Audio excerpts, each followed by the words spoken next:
ये आकाशवाणी है। प्रस्तुत है कार्यक्रम सुर्खियों में। इसके अंतर्गत सुनिए केंद्रीय बजट में रेलवे संबंधित प्रावधानों पर चर्चा। इसमें भाग ले रहे हैं रेलवे बोर्ड के पूर्व अध्यक्ष अरुणेंद्र कुमार। कार्यक्रम का संचालन कर रहे हैं मनोज पाठक।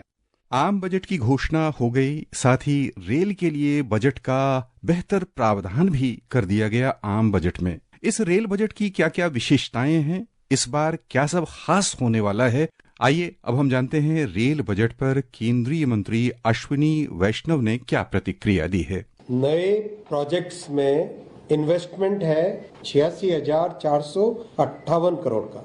अमृत स्टेशन 98 इसमें इन्वेस्टमेंट है 3,164 करोड़ का, यानी कुल मिला के करीब 90,000 करोड़ रुपए का इन्वेस्टमेंट। अमृत, न्यू ट्रैक्स, डबलिंग, ट्रिपलिंग सब मिला के 90,000 करोड़ रुपए का रेलवे का इन्वेस्टमेंट। आज इस कार्यक्रम में हम इसी विषय पर चर्चा करने वाले हैं। इस विषय पर चर्चा के लिए आज हमारे साथ कार्यक्रम में आमंत्रित हैं भारतीय रेलवे के पूर्व अध्यक्ष अरुणेंद्र कुमार। अरुणेंद्र जी नमस्कार, कार्यक्रम में आपका स्वागत है।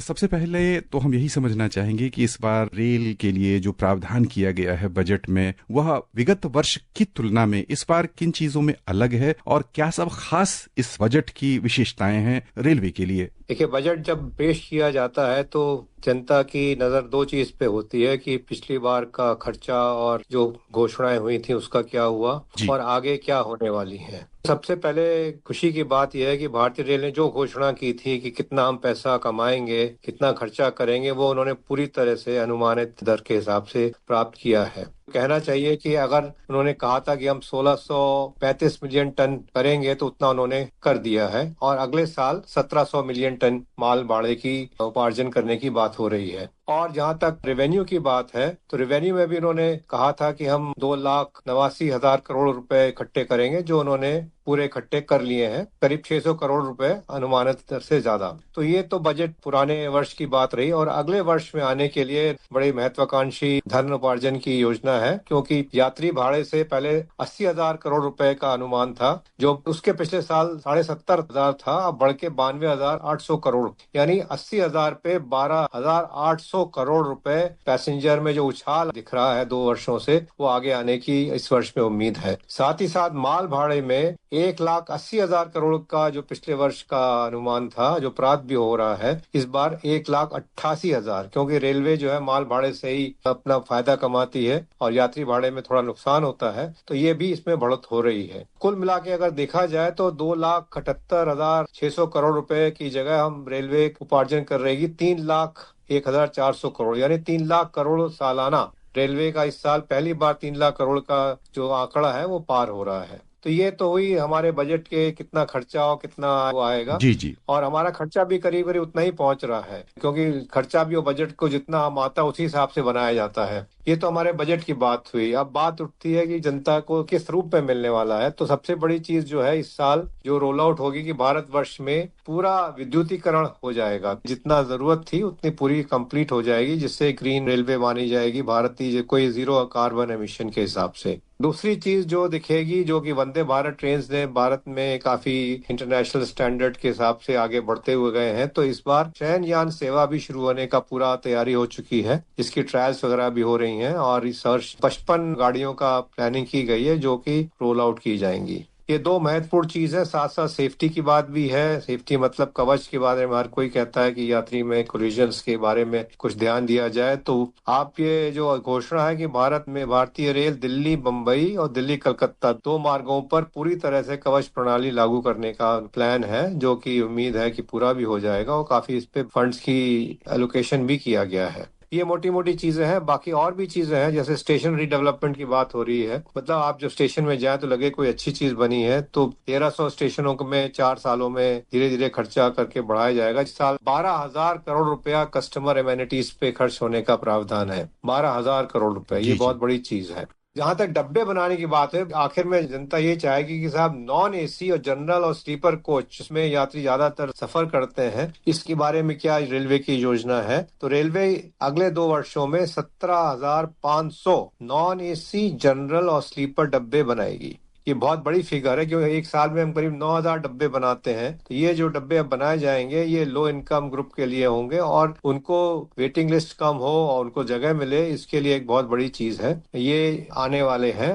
साथ साथ पुराने डिजाइन के जो आईसीएफ के डब्बे हुआ करते थे, जिसमें एक्सीडेंट के समय चोट ज्यादा लगती थी और इनकी गति थोड़ी कम है, इनको भी धीरे धीरे करके अगले 5 वर्षों में पूरी तरह से हटाने का प्रावधान कर दिया गया है, जिससे कि सेफ्टी अपने आप बढ़ेगी, क्योंकि एलएचबी कोच में मूल रूप में ही वो अच्छे होते हैं। और आजकल कुंभ मेला की बातें बहुत जोरों शोरों से हैं, तो भारतीय रेल ने रिकॉर्ड बनाया था अभी 364 ट्रेन चलाने का एक दिन में, और इस कुंभ के लिए उन्होंने 45 दिन में 3100 नई ट्रेनें, स्पेशल ट्रेनें चलाई हैं। इसका मतलब ये कि रोजाना करीब 80 ट्रेनें, यानी हर घंटे में करीब 3 ट्रेनें चली हैं, और 10,000 ट्रेन तो वैसे ही चल रही हैं। तो इसलिए ये सब चीजें बहुत बड़ी चीज है ये यात्री के सुविधा के लिए, क्योंकि भारतीय रेल काफी बड़ी संस्था है और कुछ भी चलाने के लिए काफी वृहद संख्या में चीज है, तभी इम्पैक्ट पड़ता है। तो इस बारे में सरकार ने प्रधानमंत्री मोदी जी के नेतृत्व में एक बहुत जबरदस्त कार्यक्रम जो चलाया हुआ था, उसको पूरी गति देते हुए इस बजट को पेश किया है। यहाँ कवच की आपने चर्चा की, कवच योजना को ही हम समझना चाहेंगे कि कवच योजना किस प्रकार में कह लें कि लागू हो रही है, इसके क्या परिणाम निकले हैं और आगे जिस कॉरिडोर के लिए आपने कहा है वहाँ कब तक ये लागू हो जाएगा? कवच के देखिए ऐसा है कि अगर 2 ट्रेनें आमने सामने आ रही हैं तो प्रावधान ये है कि वो रुक जाए, जैसे ऑटोमेटिकली रुक जाए, ड्राइवर कुछ भी ना करे और इतनी दूर रुके जैसे दोनों में भिड़ंत ना हो। तो ये तभी हो सकता है जब पटरी के सहारे कुछ ऐसे उपकरण लगाए जाएं जो इसको कैच करें कि कोई ट्रेन आ रही है और दूसरे ट्रेन से बातचीत करे उसके कंप्यूटर से कि देखिए सामने एक और ट्रेन है और आपको रुकना जरूरी है। तो ये पटरी के सहारे आपको सारे उपकरण लगाने होंगे, और जो इंजन चल रहा है, चाहे इंजन हो आगे, हो सकता है पीछे मालगाड़ी का गार्ड वाला डब्बा हो, दोनों में ये प्रावधान करना पड़ेगा कि आपको सिग्नल आ रहा है, इसको आप गाड़ी को रोकना जरूरी है, और ये ऑटोमेटिकली लग जाए। अब ऐसा हो सकता है कि उस रास्ते पे वो इंजन हो ना हो, आपने पटरी के दोनों तरफ तो उपकरण लगा दिए, लेकिन जो इंजन आ रहा है उसमें वो उपकरण ना हो, तो ये समस्या पैदा हो सकती है। इसलिए भारतीय रेल ने कहा है कि इंजन तो हम सारे पे लगा देते हैं। इंजन मतलब 10,000 इंजनों पे ये काम चालू हो चुका है चित्ररंजन में, और ये 3,000 किलोमीटर की जो ट्रैक है नई दिल्ली से मुंबई और दिल्ली से कलकत्ता, आने वाली और जाने वाली दोनों ट्रैक पे ये पूरा उपकरण लगा दिए जाए, जिससे कि ये कवच प्रणाली पूरी तरह से प्रयोग में लाई जा सके। आकाशवाणी के बिहार संवाददाता की एक रिपोर्ट। केंद्रीय बजट 2025-26 में बिहार के रेलवे क्षेत्र को बड़ा आवंटन इस बार किया गया है। 10,066 करोड़ से अधिक की धनराशि का आवंटन केंद्र सरकार ने किया है। इससे राज्य में रेल इंफ्रास्ट्रक्चर और विकास परियोजनाओं का तेजी से विकास होगा। 10 वर्ष पहले रेलवे के लिए किए गए आवंटन से यह धनराशि 9 गुना अधिक है। पूर्व मध्य रेलवे के महाप्रबंधक छत्रसाल सिंह ने बताया कि इस धनराशि से बिहार में रेलवे के दोहरीकरण, विद्युतीकरण और रेलवे स्टेशनों के विकास में मदद मिलेगी। राज्य में अमृत भारत स्टेशन से कई नई परियोजनाओं पर काम हो रहा है। केंद्र सरकार की मदद से बिहार के रेल को ग्रोथ इंजन के रूप में विकसित किया जा रहा है। प्रस्तुत है झारखंड संवाददाता की रिपोर्ट। केंद्रीय बजट में आगामी वित्तीय वर्ष 2025-26 के लिए रेल मंत्रालय द्वारा झारखंड को 7,302 करोड़ रुपए का अंश आवंटन प्राप्त हुआ है।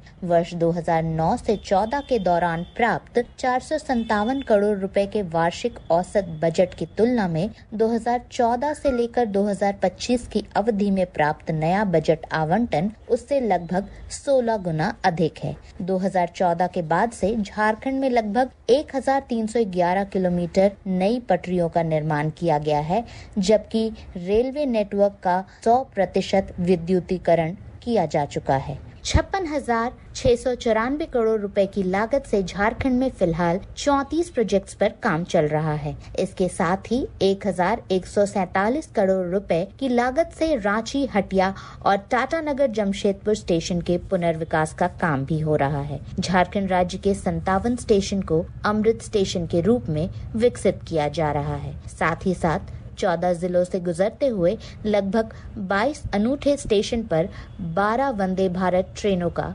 परिचालन किया जा रहा है। शिल्पी, आकाशवाणी रांची। आकाशवाणी के उत्तर प्रदेश संवाददाता की एक रिपोर्ट। वर्ष 2025-26 के बजट के अंतर्गत उत्तर प्रदेश में यात्री सुविधाओं को बढ़ाने, रेलवे के कायाकल्प और ट्रैक के विस्तार के लिए 19,858 करोड़ रुपए आवंटित किए गए हैं। केंद्रीय सूचना प्रसारण और रेल मंत्री अश्विनी वैष्णव ने आज वर्चुअली मीडिया को संबोधित करते हुए कहा, हमारे उत्तर प्रदेश के लिए बहुत बड़ा एलोकेशन है। 19,858 करोड़ रुपए का। और इससे उत्तर प्रदेश के पूरे रेलवे नेटवर्क का जो कायाकल्प हो रहा है, जो मोमेंटम है, जिस तरह से काम तेजी से हो रहा है, लगातार उत्तर प्रदेश के ट्रांसफॉर्मेशन के लिए कृत संकल्प है, कटिबद्ध है। पूरे उत्तर प्रदेश में रेलवे में इन्वेस्टमेंट जो हो रहा है वो है 1,04,000 करोड़ रुपए। केंद्रीय रेल मंत्री ने कहा कि कम दूरी के लिए नमो भारत और लंबी दूरी के लिए वंदे भारत ट्रेन का संचालन किया जाएगा, जिससे लोगों को काफी सहूलियत मिलेगी। ओम अवस्थी, आकाशवाणी समाचार, लखनऊ। यहाँ पर यात्रियों की सुविधा को लेकर हम समझना चाहेंगे। इस बार यात्रियों की सुविधा के लिए और हर आय वर्ग के लिए, एक तो आपने जानकारी दी कि जो कह लें कि नॉन एसी गाड़ियां हैं उनकी संख्या भी बढ़ाई जा रही है, साथ ही सिर्फ स्लीपर वाली गाड़ियां जो है वो बढ़ाई जा रही हैं, यानी उनका परिचालन शुरू हो जाएगा। इसके अलावा जो प्रीमियम एंड की गाड़ियां हैं उनमें आम यात्रियों की सुविधा के लिए इस बजट में क्या सब खास दिया गया है? जैसे मैंने आपको बताया कि वंदे भारत ट्रेन का डिजाइन है वो अभी तक चेयर कार के लिए था और बहुत पॉपुलर साबित हुआ है। नई दिल्ली बनारस, नई दिल्ली प्रयागराज में तो लंबी लंबी वेटिंग लिस्ट है। पहले 18 डब्बों की गाड़ी को बढ़ा के 24 डब्बों की गाड़ी बनाया गया है और ये स्लीपर कोचेस की सफलता को देखते हुए अब शयनयान चालू किए गए हैं। वंदे भारत में एक सबसे बड़ी चीज ये है कि बाकी सहूलियत अंदर से अच्छा लगता है, नई तरह की डिजाइन है। इस गाड़ी की क्षमता स्पीड पकड़ने की और ब्रेकिंग क्षमता दोनों अधिक है। माने 56 सेकंड में ये 180 किलोमीटर 160 किलोमीटर पकड़ सकते हैं। जैसे बम्बई में सबअर्बन चलती हैं, एक के पीछे एक गाड़ी चलती जाती है, तो ये स्पीड जल्दी पकड़ती है, रोक भी सकती है, जिससे कि समय कम लगता है। समय कम लगना ही बहुत आवश्यकता है क्योंकि दो स्टेशनों के बीच में गाड़ी अगर कम समय में पहुंचे तो यात्री के लिए अच्छा ही है। जब ट्रेनें बढ़ती हैं तो वेटिंग लिस्ट कम होती है। यात्रियों को दो चीज चाहिए होती है कि एक तो समय पे ट्रेन चले और हमको वेटिंग लिस्ट अगर होती है तो जिस दिन हमारी ट्रेन चले उस दिन तक वो कंफर्म हो जाए।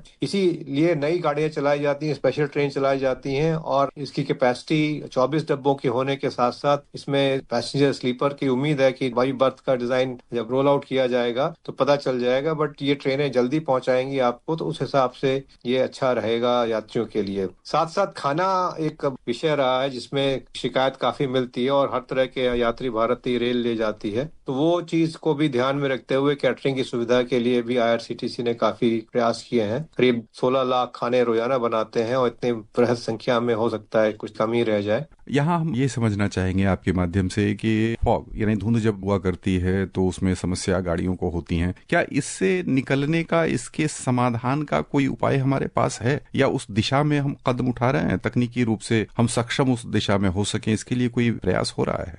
देखिए, यहाँ तक धुंध में चलने का सवाल है तो अभी तो अगर आप समझे यात्री हवाई जहाज में भी ये समस्या आती है। जी, सबसे ज्यादा एडवांस सिस्टम्स है। तो अगर बिल्कुल मूल रूप से समझा जाए कि ऐसा अभी कोई हमने टेक्नोलॉजी लगाई नहीं है जो कि धुंध में गाड़ी चला सके, चाहे कार हो, चाहे ट्रेन हो, चाहे हवाई जहाज हो। लेकिन इसका ये मतलब नहीं कि हम नहीं कर सकते। अभी जैसे हाई स्पीड चल रही है बम्बई से अहमदाबाद वाले साइड में, तो उसमें सिग्नलिंग को धुंध के ऊपर नहीं रखा गया है। उसको सिग्नल को क्या करा गया है कि जहाँ ड्राइवर बैठता है उसके सामने अंदर कैबिन में लेके आ गए हैं, जिसको हम लोग बोलते हैं कैबिन सिग्नलिंग।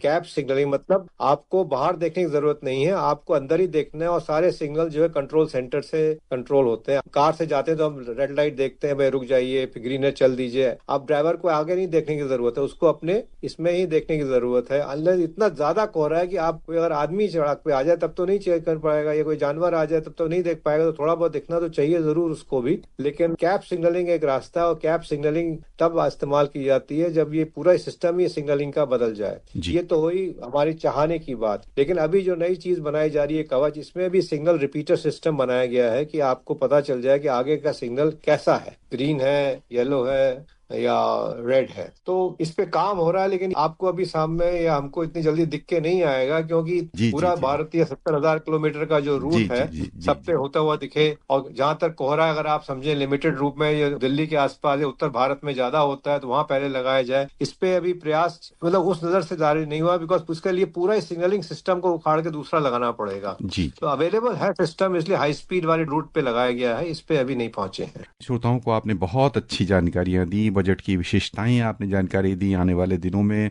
आम जनता का सफर बेहतर होने वाला है, ये हम समझ पाए हैं। श्रोताओं की ओर से अरुण जी आपका बहुत बहुत धन्यवाद। धन्यवाद। अभी आप सुन रहे थे केंद्रीय बजट में रेलवे संबंधी प्रावधानों पर चर्चा। इसमें भाग ले रहे थे रेलवे बोर्ड के पूर्व अध्यक्ष अरुणेंद्र कुमार। कार्यक्रम का संचालन कर रहे थे मनोज पाठक। ये कार्यक्रम आकाशवाणी के समाचार सेवा प्रभाग द्वारा प्रस्तुत किया गया।